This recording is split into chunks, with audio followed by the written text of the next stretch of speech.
जय हिंद दोस्तों, ज्ञान आश्रम में आप लोग का स्वागत है। आप लोग का जो है काफ़ी दिन से वीडियो रुका था और आप लोग का बहुत डिमांड था कि सर जल्दी स्टार्ट कीजिए। हम भी चाहते थे स्टार्ट करना, लेकिन वही अभी भी कैमरा फ़ोन का प्रॉब्लम है, लेकिन कोशिश कर रहे हैं कि काम होता रहे और आप लोग को वीडियो लगातार मिलता रहे। हमें थोड़ा सा मेहनत ज़्यादा पड़ेगा, लेकिन हम काम करेंगे आप लोग के लिए, ठीक है। तो इसमें हमें जो है हम लोग थर्ड चैप्टर जो चल रहा था, थर्ड चैप्टर, उसमें हम लोग का लेखांकन का आधार आज पढ़ना है और आज इस चैप्टर का एंडिंग हो जाएगा, ठीक है। इसके बाद फोर्थ वाला चैप्टर केवल 3 पीरियड का होगा और उसके बाद वो भी कंप्लीट हो जाएगा आपका जो है 3 दिन बाद। फिर हम लोग न्यूमेरिकल वाला चैप्टर पा जाएंगे, जिसका बहुत बेसब्री से आप भी इंतजार करें और हम भी इंतजार करें।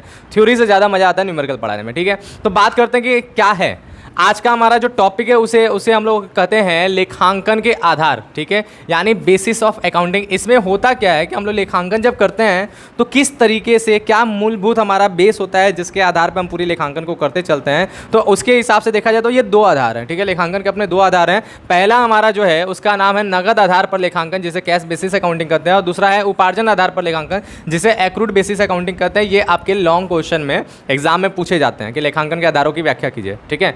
कितने प्रकार हैं उसके बारे में हम लोग यहाँ पे डिटेल चर्चा कर रहे हैं। एक एक बात यहाँ पे लिखा हुआ है, तो नोट्स भी बनाना है तो आप नोट्स भी बना सकते हैं। हमारी क्लासेस को देखते हुए आप साथ में नोट्स भी बनाते रहिए, बेस्ट नोट्स भी आपका तैयार हो जाएगा, ठीक है। तो इसमें सबसे पहला अगर हम बात करें कि नगद आधार पर लेखांकन क्या होता है, बात समझें।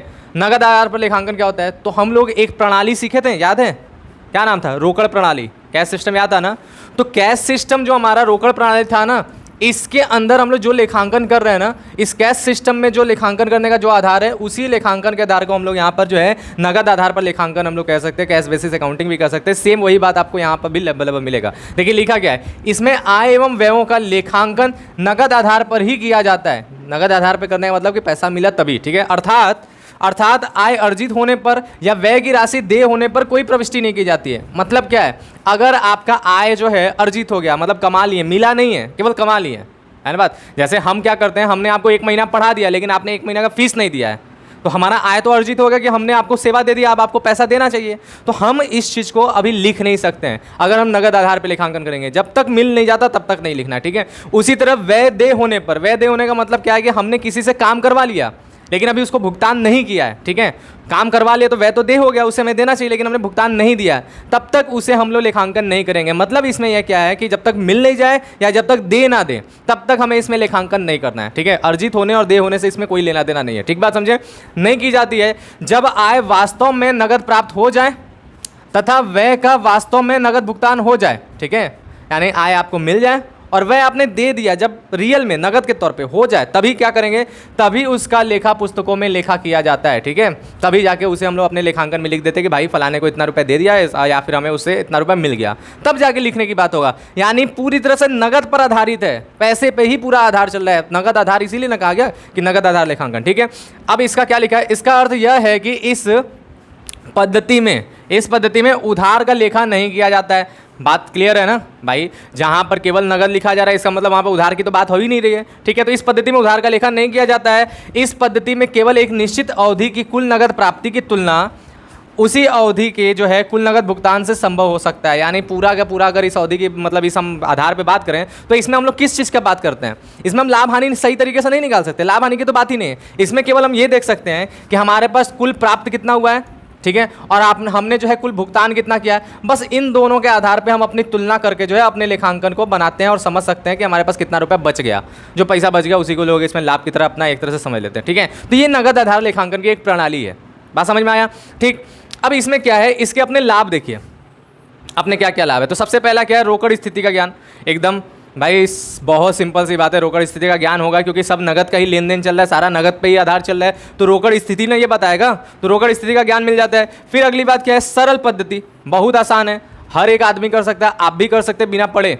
अभी हमने आपको बस इतना समझा दिया, अगर आपको अभी लेखांकन मिले नगद आधार का कर लेंगे, क्योंकि केवल यही देखना कि कितना पैसा आया कितना पैसा गया, आराम से आप कर लेंगे, ठीक है, बात समझे। और फिर उसके बाद क्या है, कि गैर व्यापारिक संस्था तथा पेशेवर व्यक्तियों के लिए उपयुक्त, जो भी पेशेवर व्यक्ति हैं और गैर व्यापारिक संस्थाएं, उन्हीं के लिए ये प्रणाली उपयुक्त है, क्योंकि वहां पर भी अधिकांश लेन देन नगद में होता है, ठीक है। वही लोग ये करते ही हैं, इसीलिए हमने बोला कि ये प्रणाली जो है वो कौन सी प्रणाली है, कैश सिस्टम जिसके तहत लेखा करता है ना, उसी प्रणाली को जो है उस प्रणाली जो है ये नगद आधार पर ही चलता रहता है, ठीक है। और कैश सिस्टम का भी कौन प्रयोग करता है, यही लोग प्रयोग करते हैं, बात समझे।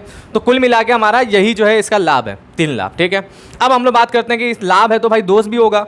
क्योंकि हर सिक्के का दो पहलू होता है, एक अच्छा तो एक बुरा। अब इसकी बुराइयां क्या है, तो बुराई तो तमाम मिल जाएगा, ठीक है। तो दोस्त देखिए इसके लिए इस प्रणाली में क्या क्या प्रॉब्लम है। सबसे पहला प्रॉब्लम है कि व्यावसायिक संस्था के लिए उपयुक्त, जो भी ऐसी संस्था है जो लाभ या हानि के लिए बनाया जाता है, लाभ देखने के लिए बनाया जाता है, लाभ कमाने के लिए बनाया जाता है, उसके लिए अनुपयुक्त है, बढ़िया नहीं है। क्यों नहीं है? क्योंकि हमारा व्यवसाय कोई भी हो उधार पे चलता ही चलता है, बिना उधार के आप व्यवसाय नहीं चला सकते हैं, ठीक है।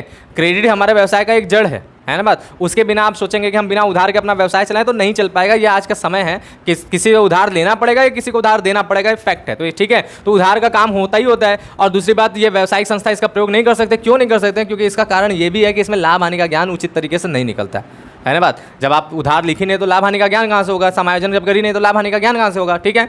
दूसरी बात क्या है, समायोजन का अभाव। इसमें समायोजन का लेखा नहीं होता है, समायोजन का लेखा इसमें नहीं होता है। जैसे हमारा अदत्त व्यय, ऐसा व्यय जिसको देना बाकी है, नहीं लिखते हैं, ठीक है।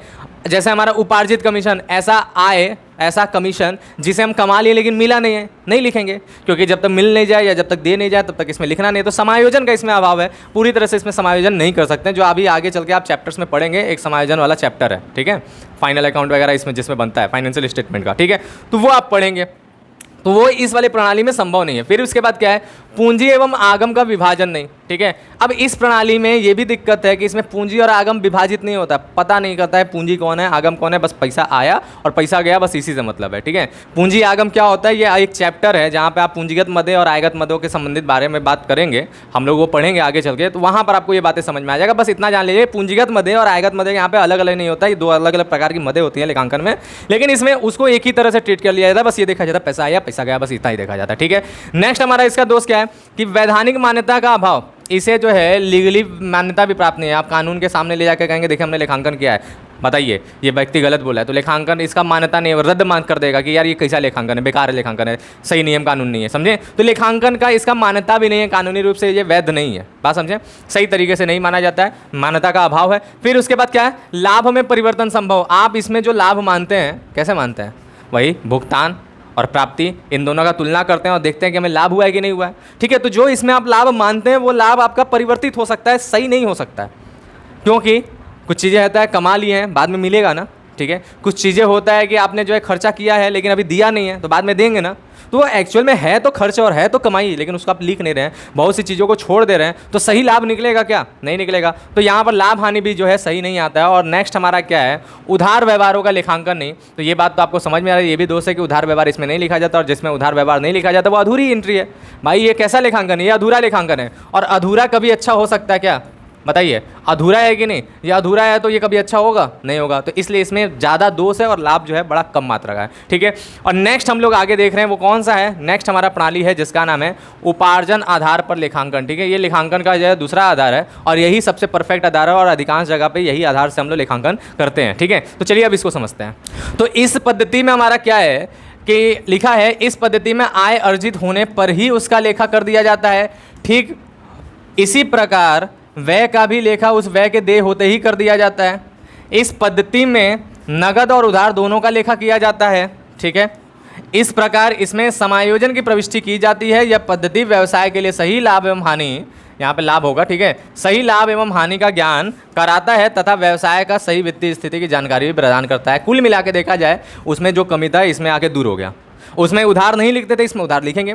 उसमें जो है जो लाभ हमारा आय जो है वो अर्जित हो जाता था तो नहीं लिखते थे, यहाँ पे लिखते हैं, नाम ही इसका उपार्जन आधार है। उपार्जन आधार का मतलब क्या है, वही अर्जन आधार बोलिए, उपार्जन आधार बोलिए, बात वही है कि ऐसा जिसमें कमा लेते ही लिख दो, दे होते ही लिख दो, ठीक है, यही बात है। तो इसमें ये फायदा है, इसमें ये जो है आपका जो भी उसकी कमी था उसको दूर कर देगा। उपार्जन होते ही इसमें काम कर देना है, आय उपार्जित हुआ लिख दो, व्यय दे हुआ लिख दो, ठीक है। और उसके बाद क्या है, नगद भी है लिखो, उधार भी लिखो, सब कुछ लिखो इसमें, जो एक्चुअल में तुम्हारे बिजनेस से रिलेटेड है, जो बिजनेस पे असर डाला उसको लिखना ही लिखना है, ठीक है। और इसी वजह से इसमें समायोजन करना संभव है, समायोजन हो जाता है। उपार्जित आय भी लिख लेते हैं, जो है अदत्त व्यय भी लिख लेते हैं, सारी चीज़ें लिख लेते हैं, तो समायोजन भी इसमें संभव हो जाता है। और इसी वजह से क्योंकि इसमें समायोजन संभव है इसलिए ये व्यवसाय की सही लाभ हानि ज्ञात करता है, क्योंकि इसमें लाभ और हानि जो है ना आय और व्यय की तुलना करके निकाला जाता है, ठीक है। इसमें लाभ हानि किसकी तुलना करके निकाला जाता है, आय एवं व्यय का, नहीं कि भुगतान एवं प्राप्ति का, भुगतान प्राप्ति यार चीज़ें अलग अलग हैं, लेकिन इसमें आय और व्यय एक्चुअल में जितना आपने कमाया और जितना आपने भुगतान कर दिया है उससे तुलना करके लाभ हानि ज्ञात किया जाता है, इसलिए ये सही लाभ हानि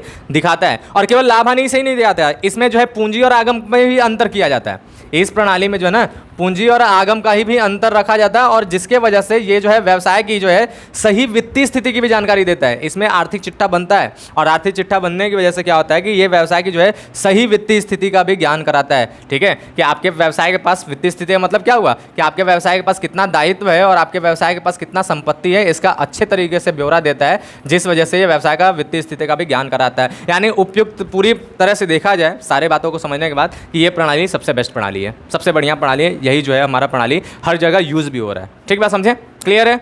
अब इसके भी हम लोग के कुछ फायदे होंगे और कुछ नुकसान होंगे, यानी इसके भी हम लोग लाभ और हानि देखेंगे। तो देखा जाए तो सबसे पहले हम लोग लाभ देख लें, तो लाभ हमारा क्या है।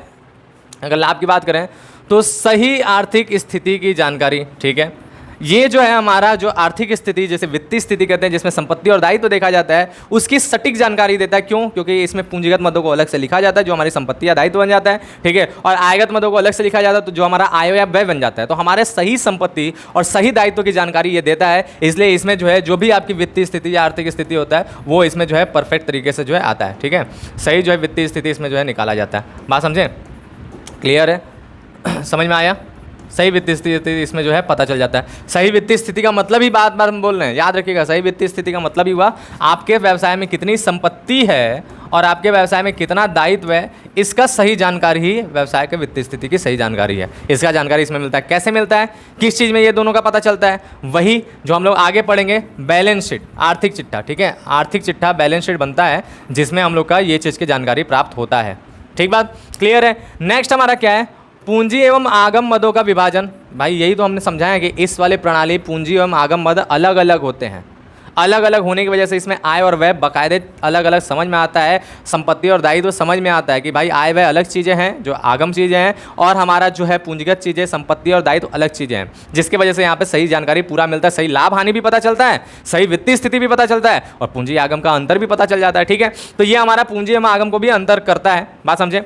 नेक्स्ट क्या है, मिलान अवधारणा पर आधारित। आपने लेखांकन की अवधारणा हमने पढ़ाया था तो आपने पढ़ा होगा, उसमें एक अवधारणा था मिलान अवधारणा, आय व्यय का मिलान अवधारणा। तो मिलान अवधारणा पे आधारित है, यानी मिलान अवधारणा इसलिए आधारित है क्योंकि इसमें लाभ या हानि की गणना करने के लिए हम लोग किसका किसका मिलान करते हैं, आय का मिलान और व्यय का मिलान करते हैं। मिलान अवधारणा भी तो यही बोलता है ना कि अपने व्यवसाय की लाभ या हानि ज्ञात करना है तो आप क्या करेंगे, आप आय और व्यय का आपस में मिलान कीजिए, पता चल जाएगा कि आपके व्यवसाय में कितना लाभ हुआ और कितना हानि हुआ सही तरीके से। ठीक है, तो इस पर ही ये आधारित है, सही लाभ हानि इसलिए पता चल जाता है। और नेक्स्ट क्या है, क्या वैधानिक मान्यता। भाई इसे जो है कानून भी मान्यता प्राप्त है इसे। अगर आपका जो है कहीं विवाद फंसता है और आप इस लेखांकन को ले जाकर दिखाएंगे कि देखिए हमने लेखांकन किया, तो कानून जो है आपके लेखांकन के आधार पर फैसला सुनाएगा, क्योंकि ये लेखांकन मान्यता प्राप्त है, लीगल है, इलीगल नहीं है। ऐसा नहीं कि कानून इसे जो है नज़रअंदाज करेगा, भाई कानून भी इसे स्वीकारता है, बोलता है हाँ परफेक्ट तुमने लेखांकन किया है, उस हिसाब से फैसला दे देगा आपके पक्ष में। बात समझे। तो लेखांकन मान्यता भी आधारित है। और अगली बात होता है दोष। अब जाहिर सी बात है कि हर अच्छे में थोड़ा सा बुराई तो होता ही है। वहाँ पे वो बुरा था तब भी उसमें थोड़ी सी अच्छाई था, यहाँ पे ये अच्छा है लेकिन फिर भी इसमें थोड़ी सी बुराई होगा, क्योंकि हर सिक्के का दो पहलू है।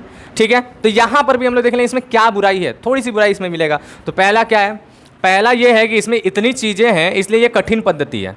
ये पद्धति पढ़ना पड़ रहा है, आप लोग देखिए पढ़ रहे हैं, है ना, बस समझना पड़ेगा। हर कोई इसको नहीं लगा सकता, हर कोई इसको नहीं समझ सकता है। नियम कानून जानना पड़ेगा। अभी आप लोग जब क्वेश्चन लगाना सीखेंगे तो देखिएगा कितनी गलतियां आपसे होगा, आपको नहीं आएगा, आप बार बार पूछेंगे सर ये नहीं आ रहा है, सर वो नहीं आ रहा है। ठीक है, क्यों? क्योंकि इसे पढ़ना है, इसको सीखना अच्छे तरीके से, जब तक समझेंगे नहीं सीखेंगे नहीं कहाँ से समझ में आएगा। ठीक है, तो बात समझे। तो इसलिए एक कठिन पद्धति है, इसे जो है सबके बस की बात नहीं, सबको इसे आसानी से समझ नहीं सकता, सबको इसका आसानी से पालन नहीं कर सकता। और दूसरी बात क्या है, दूसरी बात है कि अनुमानों एवं व्यक्तिगत निर्णयों पर आधारित। दूसरी बात ये भी है कि ये पद्धति में कुछ चीज़ें अनुमान पे चलता है। जैसे क्या है कि हम जब पूंजी और आगम का अंतर करते हैं ना, तो कभी कभी वो अनुमानित अंतर होता है कि ज़्यादा रकम है तो पूंजीगत मान लो, ठीक है, कम रकम है तो आयगत मान लो। तो ये चीज़ें खराब है इसमें। ठीक है, और उसके बाद क्या बोला है, और उसके बाद बोला व्यक्तिगत निर्णय पर आधारित। और व्यक्तिगत निर्णय यानी जो लेखापाल है, जो अकाउंटेंट है, वो व्यक्तिगत रूप से निर्णय ले लेता है बहुत सी चीज़ों में, जैसे कौन सी पद्धति इस्तेमाल करना है या फिर किस चीज़ को हम आगम माने या किस चीज़ को पूंजीगत माने, वो उसके खुद के निर्णय पे भी काम करता है वो। तो इसीलिए क्या होता है कि इसे जो है ना, इस पे प्रभाव पड़ता है किसका, लेखापाल का। जैसा लेखापाल रहेगा उस प्रकार से लेखांकन ये जो है थोड़ा सा बदल जाता है। ये भी इसका एक दोष है। ठीक है, तो दो इसके अंदर दोष है। बात समझ में आया, क्लियर है। तो ये आज का भी चैप्टर जो है, आज का ये जो तीसरा चैप्टर ये खत्म हो गया आज की वीडियो में। और ये जो हमने आज का टॉपिक पढ़ा है लेखांकन आधार, ये आपके एग्जाम के लिए बहुत इंपॉर्टेंट क्वेश्चन है, इसलिए लेखांकन आधार सब लोग नोट्स बनाते हुए, ठीक है, जो भी नोट्स हमने दिया उसको अच्छे तरीके से लिखिएगा, बनाते हुए बढ़िया से समझ लीजिएगा, ताकि एग्जाम में पूछे तो एकदम डिटेल से आप आंसर दे पाएँ, ठीक है। तो चलिए बस आज की क्लास यहीं पे समाप्त होगा। मिलेंगे हम लोग जो है नेक्स्ट क्लास में, जो हमारा 4th चैप्टर रहेगा, उसमें 3 वीडियो मैक्सिमम बनेगा, और 3 वीडियो में वो क्लास भी ओवर हो जाएगा, मतलब वो चैप्टर भी ओवर हो जाएगा, फिर हम लोग 5th चैप्टर पर पहुंचेंगे। अब जो है क्लास नहीं बंद होगा, हमारे हिसाब से हम लोग इसी तरह से चलते रहेंगे और ज़बरदस्त तरीके से सारी बातें हो जाएगा, कंप्लीट होगा। जब तक पूरा कोर्स कंप्लीट होता है तब तक क्लास चलता रहेगा, ठीक है। तो चलिए बस आज की क्लास में समाप्त कर, मिलेंगे हम लोग नेक्स्ट क्लास में, तब तक के लिए थैंक यू, बाय, जय हिंद।